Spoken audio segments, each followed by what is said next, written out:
Joe Rogan? My yes. God, what is this dude up to? All of a sudden, all these people are just having like so much, like, just dealing with so many problems, dealing with transgender folks. Yeah, there's a bunch of people that like to act like Joe isn't ideological. He's always in the vicinity of Republican talking points. 100%. It's also just sort of weird. Like, there's so many commentators out there as if like we're overrun with transgender people and they are somehow inhibiting our rights. Yeah, but this is Rogan's hobby horse. Like, that's why there's a huge overlap with his audience and what's happening with Dave Chappelle right now, because they've essentially committed to being reactionaries about trans people, and there's a young male audience for that feels threatened by trans people and the concept of them, and they're feeding them that validation. It's not just Chappelle. Don't forget about me. How could I forget about you, Kermit? I mean, Jordan. Well, imagine if you have a gay child and you have a fucking teacher that's trying to indoctrinate your child into the world of heterosexuality and convince your child that they're going to burn in hell if that child is gay. Imagine how furious you would be. Right. Well, it works the other way too. Right. Right? It does. It works the other way. You should be really good to be able to talk, really good at what you do. If you want to talk to a fucking 7-year-old about gender identity and sex, and I've seen some of these people with lip rings and blue hair. They clearly are ideologically bound. I'm not saying there's anything wrong with the way they live their life. I'm not saying there's anything wrong with them pursuing whatever sexual identity they have and living their life. But I'm saying you should not be the person that talks to children about this, especially if you're a fucking history teacher. That's a false narrative. Which part?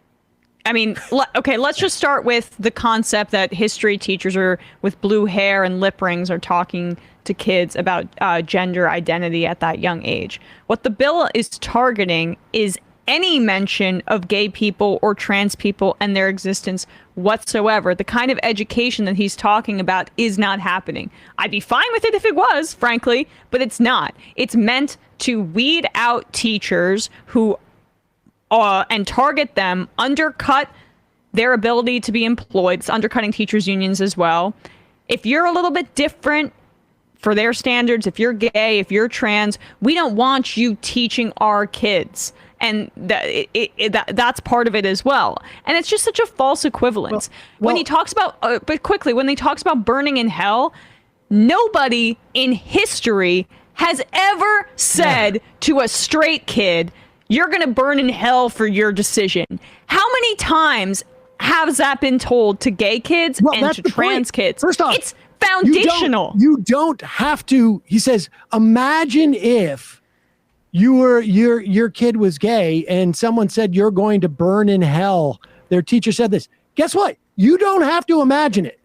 It has been going on for decades. Decades. I mean, it's going on now. It's gone on in the past. It's happened with teachers. In fact, now you've got lawmakers saying this. You don't have to imagine it. You don't even need to, you need to barely search on Google. And he's talking about blue-haired lip rings or whatever he's talking about.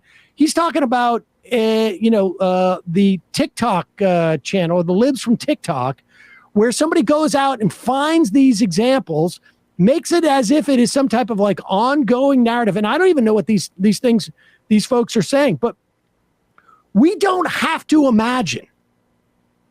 We don't have to imagine it one iota of stigmatizing gay kids or trans kids, because it happens every single day and ends in suicide rates, suicides, beatings, murders. We don't have to imagine any of that because it's all happening. You do have to imagine the indoctrination of straight kids, because that doesn't happen nowhere. And there is no way, even if you had this imaginary indoctrinating teacher, you also still have to remember that there's this whole rest of society.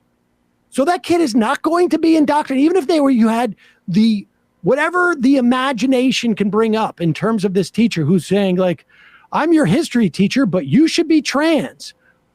There's no one saying you're going to go to hell if you're straight. Yeah. Nobody. Well, like what they'd say is it's okay if you have issues around your identity, and that's absolutely what Joe Rogan wants to stand up for the people who like would say you're going to hell. Like that, he said, I don't have a problem with how you live your life. You think it's a threat to children to even like have talk about it in a school. But he's and I got news for you. I have had 2 7-year-olds, and they are perfectly competent to have this conversation. And the idea that you just introduced the idea. Like, I mean, is it a danger to them to introduce to them maybe a religion they're not aware of? Or what about, some people live in the city, some people live in the country. Like, are you indoctrinating my kid to live in a city by saying that there are people who live in a city? I mean, give me a break. That's exactly right. Like, he's creating these straw mans to basically say, these people, these teachers cannot express who they are in any context whatsoever. And even the conversation about it is an indoctrination, as if, we wrote about this. I mean, this has been going on. This argument has been going on. They're indoctrinating has been going on for decades. Yes. 2006, you pull one of those foo bars off the shelf. One of the early Republican talking points about this, I can't remember the guy's name. We have to look it up. He was comparing gay sex to heroin and why it was so easy to says something about him, right? Yeah, of course. Of course. And it's the ultimate drug for people. Yes. For other people. And the implication here is that if kids even hear that it is okay to be gay, that it is okay to be transgender, that is what constitutes indoctrination to someone like Rogan. Because they have, well, he's flattening that entire history that you describe, and he's flattening like he's creating a false equivalence, which is just like, dude, you're just a centrist now, essentially. You're just a cable news centrist, and saying that both sides do it, when it's just not true, in order to obscure the larger immorality and what the project is on the right, which is unconscionable. We have a major political project that just drives attacks of trans identity into people's minds just at a broad scale. And you have people like Joe Rogan and all these other people who support this stuff, who basically want it to be an unspeakable topic in public education.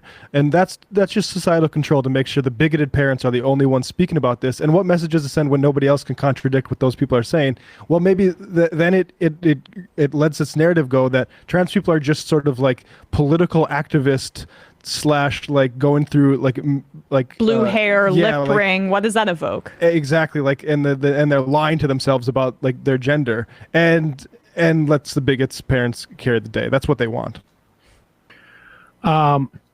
The debate guys, the free speech, I thought he was open to any and all ideas, right? They want to completely disarm one side of it so that the bigots win in the day, as you say, Matt. The Libs of TikTok posted one teacher that I saw. I didn't watch a lot of the posts, but it was a teacher saying all the teacher said was, so my students came up to me and asked if I was gay.